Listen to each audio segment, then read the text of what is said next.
ତେଜ କହିବ I M ସରି, ମୋତେ କ୍ଷମା କରିଦିଅନ୍ତୁ, ନିଜକୁ କଷ୍ଟ ଦିଅନ୍ତୁ ନାହିଁ। ତାହାପରେ ତ୍ରିନାଲି କହିବ, ତୁମେ ମୋତେ ମୋ ମନ କଥା ଯେତେ ଲୁଚାଇଲେ ବି ସତ କଥା ବାହାରିବ। ତୁମେ ମୋତେ ବହୁତ ଭଲ ପାଅ ନା? ତାହାପରେ ତେଜ କହିବ, ତୁମ ମନରେ ଏମିତି ଧାରଣା ରଖନ୍ତି ନାହିଁ ତ୍ରିନାଲି।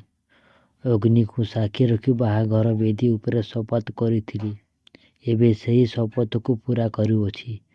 ଆଜି ସନ୍ଧ୍ୟା 7ଟାରେ ଦେଖିପାରିବେ ରୋମାଞ୍ଚକ ଜବରଦସ୍ତ କାହାଣୀ।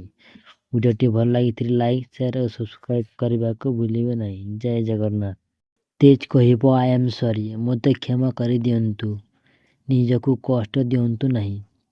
ତାହାପରେ ତ୍ରିନାଲି କହିବ, ତୁମେ ମୋତେ ମୋ ମନ କଥା ଯେତେ ଲୁଚାଇଲେ ବି ସତ କଥା ବାହାରିବ।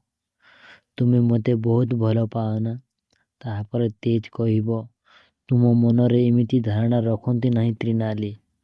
ଅଗ୍ନିକୁ ସାକ୍ଷୀ ରଖି ବାହାଘର ବେଦୀ ଉପରେ ଶପଥ କରିଥିଲି। ଏବେ